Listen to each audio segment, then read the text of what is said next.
सतकर्ता श्री वाहिगुरु जी की फतेह। कबीर अल्लाह की कर बंदगी, जह सिमरत दुख जाए। दिल मह साईं परगटै, बुझे बुलंदी नाए। करीब करीब सिख जगत, सनातन जगत सारा ही जानता है जिन्होंने ਆਪਾਂ कहने भगत कबीर साहब, संत कबीर साहब, उन्होंने और साहिब श्री गुरु ग्रंथ साहब जी महाराज उन्होंने सारी सृष्टि जानती है। तो मैं आप जी के सम्मुख जिहड़े ये वचन पढ़े हैं ये साहिब श्री गुरु ग्रंथ साहब जी महाराज जी दे विच दर्ज हैं। अंग 1364 भगत कबीर साहब का बहुत ही प्यारा ते मशहूर श्लोक है। हुण आपां इहदे ते थोड़ी जी विचार करनी है। विचार करनी इस करके ज़रूरी हो रही है कि रमज़ान का महीना है। रमज़ान के महीने च इस्लाम जगत के जिहड़े लोग ने, मैं भी और साडे रिश्तेदार सारे वो बंदगी करते हैं। हुण कई सारिਆਂ ਨੂੰ मेथों शिकायत भी होनी है क्योंकि मैं दावे दे नाल कह दिना कि मैं मुसलमान भी हैगा हाँ ते सिख भी हाँ। और लोग ये समझते होणगे भी ये गल किवें है। ये दलील मैं कई बारी दे चुकिया हाँ ते हुण मैनूं देण दी लोड़ नहीं। हुण मैं मुसलमानां नूं दलील देण लग्या। वो दलील किवें आ कि आकाए नामदार हज़रत मुहम्मद रसूलुल्लाह सल्लल्लाहु अलैहि वसल्लम उन्हां कोलों जद पुछया गया कि ज्ञान दी, इल्म दी, तालीम दी किन्नी आयु है, किन्नी उम्र है, तो उन्होंने फरमाया उतलुबुल इल्मा मिनल महदी इलल लहद, यानी जिस वेले बंदा पैदा हुंदा है तो माँ की गोद च आ जाता है, सीखना शुरू करता है। भावें बहुत बहुत लंबियां उम्रां साडे सामने आईयां, 900 वरे दियां उम्रां, 1200 सालां दियां उम्रां, यानी इन्ने टाइम बंदा सिखदा ही रहिंदा है उदों तक जदों तक ओह कबर दे विच नहीं चला जाता। ते लफ्जी माना है सिख दा सिखण वाला। इस एतबार नूं मुख रख के अगर वेख्या जाए तो मैनूं लगता है कि समूची कायनात जिहड़ी है ये सिखां दे नाल भरी पई है। तो ये कंसैप्ट बाद च मैं कदे खुलासा करांगा इस गल दा। ते हुण आपां जिहड़ा मौजू है सखुन बनाया है, जिहड़ा विशा बनाया है कि कबीर साहब की फरमा रहे ने, कबीर अल्लाह की कर बंदगी, जह सिमरत दुख जाए। अल्लाह दा नाम जपना, उहदे नाल उन्होंने दस्सिया है कि जे अगर तू अल्लाह दा नाम जपेगा तां इहदे सिमरन दे नाल तेरे जिहड़े दुख ने वो सारे दे सारे तैनूं छड्ड के परां हो जाणगे। बिल्कुल सिंपल अर्थ करन लग्या क्योंकि मेरे जिहड़े सीधे सादे कम ज्ञान वाले जिहड़े मेरे फॉलोवर ने, जिहड़े मेरे गुरु दे प्यारे नादी पुत्तर हैं, जां जिहड़े गुरबाणी नूं फॉलो करते हैं, गुरबाणी नूं प्यार करते हैं, गुरु दे सिख ने, गुरु नानक नाम लेवा जिहड़ी संगत है उन्हां आम लोकां लई, क्योंकि कथा ते विचार जिहड़ी हुंदी है वो आम लोकां वास्ते हुंदी है। जिहड़े विद्वान ने, तगड़े तगड़े विद्वान साडी इस कौम च मौजूद ने और हर कौम दे विच विद्वान हुंदे ने। कोई कौम भी इदां दी नहीं है जिस कौम दे विच विद्वान नहीं होण। मैं सारे विद्वानां दी कदर करदा हाँ। ते वो कह रहे ने एक तरीका है क्योंकि सारी दुनिया जिहड़ी है दुखों दे विच है। कोई औलाद तो दुखी है, कोई पत्नी तो दुखी है, कोई पति तो दुखी है, कोई कारोबार तो दुखी है, कोई सेहत पक्कों दुखी है। तो साहिब श्री गुरु ग्रंथ साहब जी महाराज जी दे विच किन्ने सोहणे वचन कीते गए कि अल्लाह की कर बंदगी, जह सिमरत दुख जाए। दुखों तो छुटकारा मिल सकता है। अज ये देखो अपने सामने जिहड़ा ये भी एक दुख है, करोना वायरस। सारियां सरकारां पूरे वर्ल्ड दियां सारे जोर ला रहे ने कि इस बीमारी दे नाल कि मैं किदां किस तरह करके आपां इस तो छुटकारा पा सकते हैं। वो सारा सलाहयोग यतन है ते सरकारां दियां हिदायतां भी मननियां चाहिदियां ने। मैं रूहानीयत की गल कर रहा हाँ कि जे अगर तुसी अल्लाह की बंदगी करोगे तो दुखों तो छुटकारा मिल जाना है तो दुख तुहानू छड्ड के चले जाणगे। पर गुरसिख प्यारिओ, इत्थे जिहड़ा सिख धर्म है, जिहड़ा इस्लाम धर्म है, इन्हां दोनों धर्मां दे विच मूर्ति की जिहड़ी पूजा है वो पूजन नहीं आया। ये एक अकाल पुरख, एक अल्लाह, एक वाहिगुरू की बंदगी करते हैं। लेकिन इत्थे मैं आप जी नूं दो गल्लां दसांगा कि जिहड़ा एक अकाल की बंदगी करता है उसनूं आपां कहने आ खुदा परस्त, और जिहड़ा मूर्तियां की बंदगी करता है उसनूं आपां कहने आ बुत परस्त। लेकिन खुदा परस्त नूं खुदा ना मिला, बुत परस्त नूं तां मिलना की सी? ਉਹਦਾ कारण की होया? ਉਹਦਾ कारण ये होया कि एक है खुदा परस्त और एक है बुत परस्त, यानी एक है खुदा परस्ती, एक है बुत परस्ती। ਇਹਦੇ ਵਿਚਾਲੇ एक चीज़ होर है, उसनूं ਆਪਾਂ कहने आ खुद परस्ती। ते जिहड़ी खुद परस्ती है, जदों तक बंदे दे दिल चों ओदा खात्मा नहीं हुंदा उदों तक उसकी बंदगी, उसका नाम लेना जिहड़ा है वो सफल नहीं है। क्योंकि उहदे विच खुदी आई हुई है, अहंकार आया होया है, हो मैं आई हुई है। वो इन्हां चीज़ां दे विच, और कईयां नूं विद्वानां नूं अहंकार हो जाता है मैं बहुत वड्डा विद्वान है, कईयां भजनीकां नूं अहंकार हो जाता है कि मैं बहुत वड्डा भजनीक हाँ, कईयां दानियां नूं इस तरह करके अहंकार हो जाता है कि मैं बहुत वड्डा दानी हाँ। तो रब दी बारगाह च अहंकार पसंद नहीं है। जे अगर मैं ये ते प्रूफ देवां तो बहुत सारे प्रूफ ने। हुण इस चीज़ नूं समझना होगा कि अल्लाह की बंदगी किवें करनी है। अल्लाह की बंदगी खुद परस्ती नूं छड्ड के उस तो बाद खुदा परस्ती दे नाल करनी है। यानी तू कुछ भी नहीं है, तू कुछ भी नहीं है, तू कुछ भी नहीं है, तू फानी है, तू सदा रहन वाला नहीं है, तू इस मायावी संसार का एक सब तो बेहतरीन जो खुदा ने एक जी पैदा किया है, मनुख जिहड़ी है महान यूनी मन्नी गई है, तू वो है। तो जे अगर इस गल नूं तुसीं फॉलो करना है, बंदगी करो, दुख जाणगे, सुख आउणगे, पर बंदगी दे विच, खुदा परस्ती दे विच खुद परस्ती नहीं होनी चाहिए है। और यही वचन सैम कुरान शरीफ दे विच आए ने। बिस्मिल्लाहिर्रहमानिर्रहीम। कुरान शरीफ दे विच बारी ताला इरशाद फरमाउंदा है, अला बिज़िक्रिल्लाहि तत्मइन्नुल कुलूब। जे अगर तुसी चाहुंदे हो कि तुहाडे दिल शांत हो जान, शीतल हो जान, ठंडे हो जान, ते अल्लाह नूं याद करया करो, ओदा जिक्र करया करो, अर्थात ओदा नाम जपया करो। ते कबीर अल्लाह की कर बंदगी, जह सिमरत दुख जाए। हुण एक दुख मैं तुहाडे सामने साझा करदा हां, उसनूं थोड़ा जिहा फॉलो करियो। अजकल इंसान कई सारे कंसैप्ट लैके, कोई किसी नाल जंग करदा है, कोई किसी नाल जंग करदा है, कोई किसी नाल जिहाद करदा है, कोई किसी नाल जिहाद करदा है। सज्जनों, गुलाम हैदर कादरी तो सारी जिंदगी हो गई। 1 जनवरी 1961 का जन्म है, सारा जीवन हो गया मैं आपदे आपे दे नाल ही जंग करदा रहा। कदे मैं लोभ नूं त्यागया, कदे मैं अहंकार नूं त्यागया, कदे मैं कामना नूं त्यागया, कदे मैं वासना नूं त्यागया। यानी ये जिहड़े 5 गिरोहे डाकू ने और नफ्स जिहड़ा इन्हां दा सरदार है, उस नूं मैं लखां बारी त्यागया, पर जिउंदा हो गया। वो किवें जिउंदा हो गया? जद आपां अपने नफ्स नूं मारदे हां, अहंकार नूं मारदे हां, कामना नूं मारदे हां, वासना नूं मारदे हां, सारियां चीज़ां नूं मारदे हां।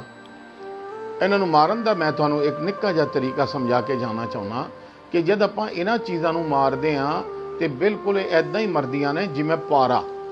जद आपां पारे नूं मारदे हां ते गंदक, आमला, क्षार ते कई सारियां होर चीज़ां आपां विच लैके, नींबू पानी लैके, सिरका लैके उसनूं रगड़ना शुरू करदे हां।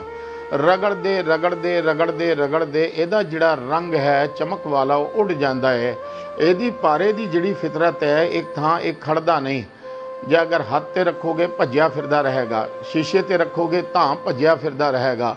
जद आपां इस नूं रगड़ना शुरू करदे हां ते हत्थ दे उत्ते खड़ना भी शुरू हो जांदे, तो यदा जिहड़ा रंग है वो सारा ज़ायल हो जाता है। जिहड़े हकीम ने जिन्होंने ये नुस्खा ईजाद किया है, पारे दियाँ गोलियां बनिया ने, वो तुहानू दसणगे कि इहदे च कितनी मेहनत करनी पैंदी है। लेकिन सज्जनों, जिस वेले आपां पारे नू हवा च लेके जाने आ, जद आपां हवा दे विच पारे नू लैके जाने आ ते हवा दे नाल ये जिउंदा हो जाता है। ऐदां ही नफ्स जिसनों आपां आख्या गया है ना, यानी कामना वासना, वो जिहड़े 5 गिरोहे डाकू जिसनों आपां कहने उन्हां दा सरदार है, जद आपां इसनों मारदे आ मर जाता है। पर वो फिर जद इसनों हवा लगती है, इसनों किवें हवा लगती है? हुण खाकसर फकीर गुलाम हैदर कादरी एक निक्की जिही कुल्ली च रहिंदा है। जे अगर मैं कदे किसी बड़े डेरे च जाना हाँ, तो जे अगर मेरे मन दे विच ये भावना आ गई कि यार मैं तलीम हासिल की है, ज्ञान हासिल किया है, तो मेरे कोल माया की घाट है, तो मैं तिकड़मबाजी च पै जाना है। यानी एक तो अहंकार आ गया कि मैं आपदे आप नूं ज्ञानी विद्वान आलम फाजल समझ लिया। तो उस तो बाद जद मैं देखा सामने कि बई वो जिहड़ा है बहुत सारे पदार्थ ने, तखड़ियाँ गड्डियाँ ने, लल्ला बब्बा छच्चा पता नहीं की कुछ है, लोग की कुछ लई फिरदे ने आपदे आप नूं साबित करन लई। ਉਹ साबित करना है सज्जनों, तो तुसी आपदे किरदार नूं, आपदे करैक्टर नूं लोकां दे सामने निखार के विखाओ, फिर गल दा पता लगता है। तो जद आपां आपदे आपे नूं मार लैंदे आ, खुद परस्ती नूं छड़ दिंदे आ, फिर खुदा दे सामने झुकदे आ। उर्दू दे एक शायर ने कितना सोहना एक शेर कहा है कि खुदी को छोड़ के महवे नमाज यूं हो जा कि खुद नमाज ही तेरी अदा पे नाज करे। और दूजा एक शेर ऐदा कहा गया है कि खुदी को कर बुलंद इतना कि हर तकदीर से पहले खुदा बंदे से खुद पूछे बता तेरी रज़ा क्या है। तो जिस वेले तुसी खुद परस्ती नूं छड़ के खुदा परस्ती करोगे तो तुहाडे सारे दे सारे दुख चले जाने आ। अज मैं समाज दे विच जद विचरदा हाँ तो दुखों की एक लम्मी जिहड़ी फहरिस्त है वो किवें आउंदी है? वो आउंदी है, मेरे भरा कोले गड्डी है, मेरे कोले गड्डी नहीं है, मैं दुखी हो गया। मेरे भरा कोले बहुत वड्डा मकान है, कोठी है, मेरे कोल नहीं है, मैं दुखी हो गया। मेरा भला जिहड़ा कीमती वस्त्र पाउंदा है, मेरे कोल नहीं हन, मैं दुखी हो गया। मेरा भरा चिकनियां चुपड़ियां खांदा है तो मैं जद उसनूं वेख्या तो मैं दुखी हो गया। लेकिन सच्चे पातशाह साहिब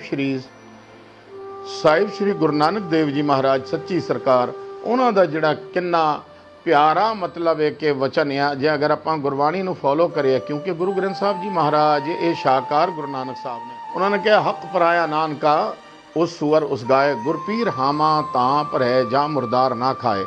जे अगर तुसी किसी का हक मार लेने हो तो तुहाडे अंदर वो जिहड़ा खून है अंदर बंदा है वो हराम दा बंदा है। जब हराम दा खून पैदा होंदा है तो तुसी बंदगी किवें कर सकते हो?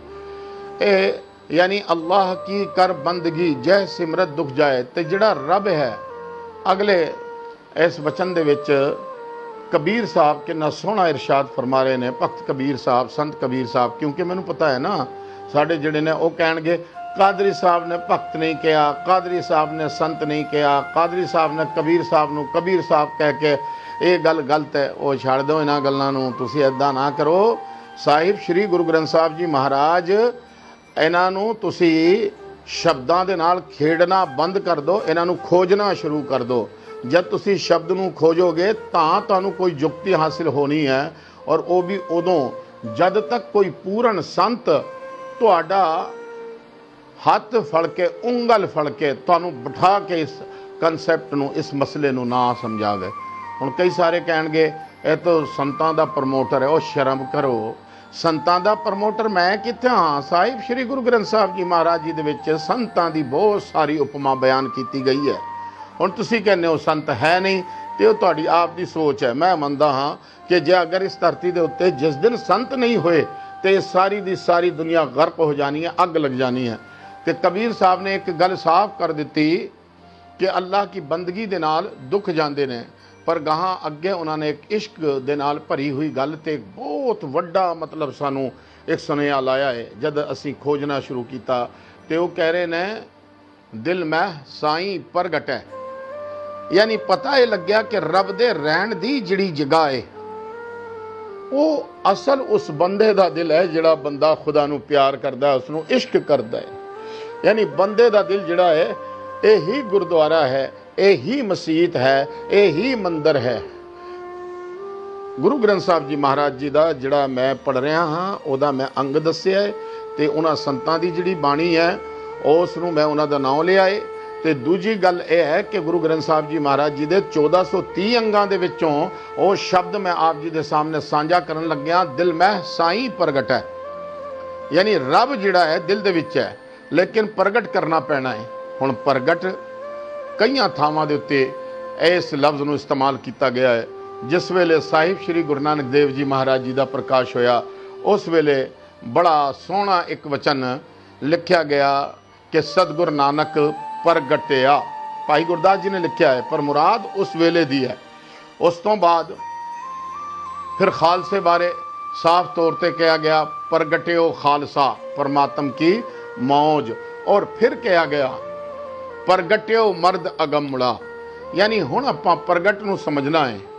ਤੇ ਕਹਿ ਰਹੇ ਨੇ ਕਬੀਰ ਸਾਹਿਬ ਅਨੁਭਵੀ, ਉਹਨਾਂ ਨੇ ਕਿਹਾ ਦਿਲ ਮੈਂ ਸਾਈਂ ਪ੍ਰਗਟੈ। ਹੁਣ ਕੋਈ ਕਹਿੰਦਾ ਹੈ ਅੱਲਾ, ਕੋਈ ਕਹਿੰਦਾ ਹੈ ਰਾਮ, ਕੋਈ ਕਹਿੰਦਾ ਹੈ ਵਾਹਿਗੁਰੂ, ਲੇਕਿਨ ਸਾਹਿਬ ਸ਼੍ਰੀ ਗੁਰੂ ਗ੍ਰੰਥ ਸਾਹਿਬ ਜੀ ਮਹਾਰਾਜ ਜੀ ਨੇ ਸਾਰਿਆਂ ਦੀ ਸ਼ਲਾਘਾ ਕੀਤੀ। ਆ ਫਰਮਾ ਰਹੇ ਨੇ ਕੋਈ ਬੋਲੇ ਰਾਮ ਰਾਮ, ਕੋਈ ਖੁਦਾਏ, ਕੋਈ ਸੇਵੇ ਗੁਸਈਆਂ, ਕੋਈ ਇਲਾਹੇ। ਯਾਨੀ ਉਹ ਜਿਹੜਾ ਰੱਬ ਹੈ ਉਸ ਨੂੰ ਜਦ ਆਪਾਂ ਪੁਕਾਰਦੇ ਹਾਂ ਤੇ ਰਾਮ ਵੀ ਕਹਿੰਦੇ ਆ, ਰਹੀਮ ਵੀ ਕਹਿੰਦੇ ਆ, ਰਹਿਮਾਨ ਵੀ ਕਹਿੰਦੇ ਆ, ਕਾਦਰ ਵੀ ਕਹਿੰਦੇ ਆ। ਯਾਨੀ ਸਾਹਿਬ ਸ਼੍ਰੀ ਗੁਰੂ ਗ੍ਰੰਥ ਸਾਹਿਬ ਜੀ ਮਹਾਰਾਜ ਜੀ ਦੇ ਵਿੱਚ ਜਿਹੜੇ ਅੱਲਾਹ ਦੇ ਸਿਫਾਤੀ ਨਾਮ, ਜਿਸ ਨੂੰ ਆਪਾਂ ਕਹਿੰਦੇ ਆ ਸਰਗੁਣ ਨਾਮ, ਉਹ ਬਹੁਤ ਸਾਰੇ ਨਾਮ ਆਏ ਹਨ। ਲੇਕਿਨ ਇੱਕ ਭਾਵਨਾ ਦਾ ਨਾਮ ਮੈਂ ਤੁਹਾਡੇ ਸਾਹਮਣੇ ਪੇਸ਼ ਕਰਨ ਲੱਗਿਆ ਹਾਂ ਕਿ ਇੱਕ ਭਾਵਨਾ ਦਾ ਨਾਮ ਇਹ ਹੈ ਜਿਸ ਨੂੰ ਕਬੀਰ ਸਾਹਿਬ ਕਹਿ ਰਹੇ ਨੇ, ਦਿਲ ਮੈਂ ਸਾਈਂ ਪ੍ਰਗਟੈ। ਯਾਨੀ ਉਹ ਸ਼ਕਤੀ ਜੋ ਦਿਲ ਦੇ ਵਿੱਚ ਹੈ, ਤੇ ਉਹ ਕੌਣ ਹੈ? ਉਹ ਅੱਲਾ ਹੈ, ਉਹ ਵਾਹਿਗੁਰੂ ਹੈ, ਉਹ ਰਾਮ ਹੈ, ਉਹ ਦਿਲ ਦੇ ਵਿੱਚ। ਲੇਕਿਨ ਪ੍ਰਗਟ ਕਿਵੇਂ ਹੋਣਾ ਹੈ? ਹੁਣ ਪ੍ਰਗਟ ਨੂੰ ਸਮਝਣਾ ਹੋਗਾ, ਕਿਉਂਕਿ ਦੁੱਧ ਨੂੰ ਆਪਾਂ ਮੱਖਣ ਨਹੀਂ ਕਹਿ ਸਕਦੇ, ਮੱਖਣ ਨੂੰ ਆਪਾਂ ਦੁੱਧ ਨਹੀਂ ਕਹਿ ਸਕਦੇ। ਯਾਨੀ ਇਹਨਾਂ ਦੀ ਜਿਹੜੀ ਜਨਨੀ ਹੈ ਉਹ ਦੁੱਧ ਹੈ। ਦੁੱਧ ਨੂੰ ਜਦ ਆਪਾਂ ਰਿੜਕਣਾ ਸ਼ੁਰੂ ਕੀਤਾ ਤਾਂ ਮੱਖਣ ਪ੍ਰਗਟ ਹੋ ਗਿਆ। ਔਰ ਉਸ ਤੋਂ ਬਾਅਦ ਜਦ ਆਪਾਂ ਮੱਖਣ ਨੂੰ ਅੱਗ ਦੇ ਨਾਲ ਤਪਾਉਣਾ ਸ਼ੁਰੂ ਕੀਤਾ ਤੇ ਘਿਓ ਪ੍ਰਗਟ ਹੋ ਗਿਆ। ਤੇ ਇਸ ਤੋਂ ਜਿਹੜਾ ਬਚਿਆ ਪਦਾਰਥ ਉਹ ਲੱਸੀ ਬਣ ਗਈ। ਯਾਨੀ ਇਸ ਚੀਜ਼ ਨੂੰ ਸਮਝਣਾ ਹੋਗਾ। ਔਰ ਬਹੁਤ ਸਾਰੀਆਂ ਮਿਸਾਲਾਂ ਦਿੱਤੀਆਂ ਜਾ ਸਕਦੀਆਂ ਨੇ। ਉਹਨਾਂ ਨੇ ਕਿਹਾ ਸਾਈਂ ਪ੍ਰਗਟ ਹੈ, ਜਿਹੜਾ ਖੁਦਾ ਹੈ ਉਹ ਦਿਲ ਦੇ ਵਿੱਚ ਹੈ। ਹੁਣ ਇਸ ਗੱਲ ਨੂੰ ਆਪਾਂ ਕਈ ਸਾਰੇ ਸੂਫੀ ਦਰਵੇਸ਼ ਫਕੀਰ ਉਹਨਾਂ ਨੇ ਲਿਖਿਆ, ਗੁਫਤ ਪੈਗੰਬਰ ਕੇ ਹਕ ਫਰਮੂਦਾस्त मन न गंजम हीच दर बाला उपस्त दर ज़मीनों आसमानों अर्श नीज मन न गंजम ई यकीवा ए अजीज़ हाँ दर दिले मोमिन बगंजम ई अजब गर मुरा खाही अज़ां दुल्हा तलब। जे अगर तू उस खुदा दी मुहब्बत दा, उस खुदा दे इश्क दा, उस खुदा दे इश्क दा, खुदा नू प्यार करन वाला है, ओदा तालिब है, तो सोने सज्जना तेनू इश्क करना होगा, मुहब्बत करनी होगी, प्रगट करना होगा। तो प्रगट किमें करेगा? इस तो अगे वाला वचन अपन समझना होगा कि अल्लाह की बंदगी जद करनी है, अल्लाहु अल्लाह अल्लाहु अल्लाह वाहिगुरु वाहिगुरु वाहिगुरु वाहिगुरु, जब तू नाम जपेगा तो तेरी जिहड़ी सुरत है, तेरा जिहड़ा दिल है, ਇਹਦੇ ਵਿੱਚ ਸਾਈਂ ਦਾ ਵਸੇਰਾ ਹੋ ਜਾਣਾ ਹੈ। ਲੇਕਿਨ ਜਿਸ ਵੇਲੇ ਤੂੰ ਇਸ ਨੂੰ ਪ੍ਰਗਟ ਕਰਨਾ ਹੈ, ਜਿਹੜਾ ਕਿ ਤੇਰੇ ਦਿਲ ਦੇ ਅੰਦਰ ਹੈ, ਇਸ ਨੂੰ ਤੈਨੂੰ ਇਸ਼ਕ ਦਾ ਜਾਗ ਚਾਹੀਦਾ ਹੈ। ਇੱਕ ਸੂਫੀ ਲਿਖ ਰਹੇ ਨੇ, ਜਾਗ ਬਿਨਾ ਦੁੱਧ ਜੰਮਦੇ ਨਾਹੀ, ਲਾਲ ਹੋਵਨ ਕਲ ਕਲ ਕੇ ਹੂ। ਇਸ਼ਕ ਦਾ ਜਦ ਜਾਗ ਲੱਗ ਜਾਂਦਾ ਹੈ ਸੋਹਣਿਓ, ਅੱਲਾ ਦੇ ਇਸ਼ਕ ਦਾ, ਤੇ ਫਿਰ ਤੁਹਾਨੂੰ ਕਿਵੇਂ ਪਤਾ ਲੱਗੂ ਕਿ ਅੱਲਾ ਦੇ ਇਸ਼ਕ ਦਾ ਜਾਗ ਲੱਗਿਆ? क्योंकि यकीनी तौर पर आप एक गल नूं इस तरह बिल्कुल आसान तरीके नाल मैं समझाउण लग्या जे अगर ਆਪਾਂ ਕਿਸੇ ਬੰਦੇ ਨੂੰ ਪਿਆਰ ਕਰਦੇ ਹਾਂ ਤੇ ਉਹਦੀ ਔਲਾਦ ਨੂੰ, ਉਹਦੇ ਪੁੱਤਰਾਂ ਨੂੰ, ਉਹਦੀਆਂ ਧੀਆਂ ਨੂੰ, ਉਹਦੇ ਮਕਾਨ ਨੂੰ, ਸਾਰੀਆਂ ਚੀਜ਼ਾਂ ਨੂੰ ਪਿਆਰ ਕਰਨਾ ਹੋਗਾ। ਉਹਦੀ ਇੱਕ ਇੱਕ ਚੀਜ਼ ਨਾਲ ਸਾਨੂੰ ਪਿਆਰ ਹੋ ਜਾਣਾ ਹੈ। ਐਦਾਂ ਹੀ ਜੇ ਅਗਰ ਅਸੀਂ ਅੱਲਾਹ ਨੂੰ ਪਿਆਰ ਕਰਦੇ ਹਾਂ, ਵਾਹਿਗੁਰੂ ਨੂੰ ਪਿਆਰ ਕਰਦੇ ਹਾਂ, ਤੇ ਇਹ ਜਿਹੜੀ ਤਖਲੀਕ ਕਾਇਨਾਤ ਹੈ, ਜਿਹੜੀ ਇੱਕ ਕਾਦਰ ਦੀ ਰਚਨਾ ਕੁਦਰਤ ਹੈ, ਇਸ ਨੂੰ ਪਿਆਰ ਕਰਨਾ ਹੋਗਾ।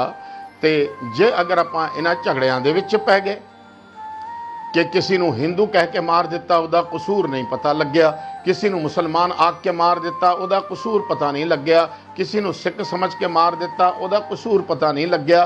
तो यकीनी तौर पर यह गल बिल्कुल साफ है, ना आप सनातनी हाँ, ना आप सिख हाँ, और ना आप मुस्लिम हाँ। क्योंकि मुसलमान, मुसलिम सलामती, ईमान सच्चाई, यानी सच ते सलामती ते कायम रहना, ਇਹਦਾ मुसलमान का तर्जुमा है, अर्थ है। और इस्लाम इसका अर्थ है सलामती वाला, सिख ਇਹਦਾ अर्थ है सिखन वाला। वो मैं पहले आप जी ਨੂੰ दस चुकिया। तो हुण सवाल यह है कि प्रगट ਨੂੰ ਲੈ के, यानी जिस वेले इश्क की भाषा आई, तो इश्क की भाषा किहड़ी आई? उन्होंने अल्लाह नहीं आख्या, उन्होंने वाहिगुरू नहीं आख्या, उन्होंने राम नहीं आख्या, उन्होंने क्या दिल में साई प्रगटे। यह है प्यार की भाषा, यह है इश्क की भाषा। जिमें किसी दे सादे भगत तन्ना जी, जिन्होंने साहिब श्री गुरु ग्रंथ साहब जी महाराज जी दे विच सजाया होया है, रौनक अफरोज ने, जलवा नुमा ने, वो कोई ज्ञानी नहीं सी। कदे कदे ज्ञान मित्रों धोखा दे जाता है, क्योंकि ज्ञानी नूं हंकार इन्नी छेती हुंदा है। माफ़ करे जो मैनू भी 12 साल हो गए ने सिखां च कथा विचारां करदे होए। जद कोई माड़ा जा भी पॉपुलर हो जाता है, प्रमोट हो जाता है, तो वो पीए शीए ईए पता नहीं की कुछ कर लैंदा है। डायरैक्ट आपदा फोन नहीं चुकदा, हंस के खिड़े मत्थे किसी नूं नहीं मिलता।